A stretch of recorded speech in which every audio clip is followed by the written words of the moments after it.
ನಾನು ಆವಾಗಲೇ ಹೇಳಿದಾಗೆ ಮಕ್ಕಳಿಗೆ ಸಂಸ್ಕಾರ ಮನೆಯಿಂದ ಶುರು ಆದ್ರೂ ಕೂಡ ಸಮಾಜದಲ್ಲೆಲ್ಲ ಮಹಿಳೆಯರನ್ನು ಒಳಗೊಂಡು ಪ್ರತಿಯೊಬ್ಬರಿಗೂ ಚಿಕ್ಕ ವಯಸ್ಸಿನಿಂದ ಹಿಡಿದು ಎಲ್ಲ ಹಿರಿಯ ವಯಸ್ಸಿನವರೆಗೂ ಸಂಸ್ಕಾರವನ್ನು ಕೊಡತಕ್ಕಂಥದ್ದು ನಮ್ಮ ಮಠಗಳು.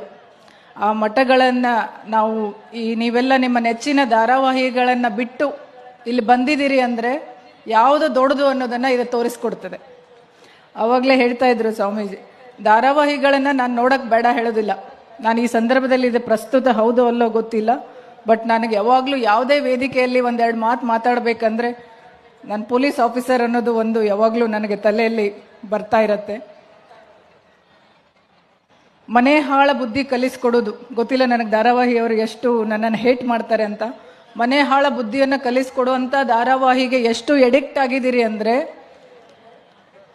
ಹಿಂದಿನ ಬಾಗಿಲಿಂದ ಕಳ್ಳ ಬಂದು ಮನೆ ಕಳ್ಳತನ ಮಾಡ್ಕೊಂಡು ಹೋದ್ರೂ ಗೊತ್ತಾಗಿರಲ್ಲ. ಆಗಿದೆ ಉದಾಹರಣೆ.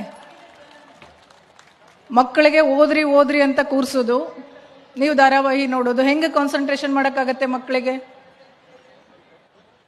ನೀವು ಒಂದು ವಚನದ ಬುಕ್ಕನೋ ಒಂದು ಕಾದಂಬರಿಯೇನೋ ಹಿಡ್ಕೊಂಡು ಕೂತ್ಕೊಳ್ಳಿ ಅವ್ರ ಮುಂದೆ. ನೀವು ಪಾಠ ಹೇಳ್ಕೊಡ್ಬೇಕು ಅಂತಲ್ಲ. ನೀವೇನು ಮಾಡ್ತೀರಿ, ಮಕ್ಕಳು ಹೇಳಿದ್ದನ್ನೇ ಯಾರೂ ಕೇಳಿ ಕಲಿಯೋದಿಲ್ಲ. ನಾವು ಹೆಂಗೆ ನಡ್ಕೋತೀವಿ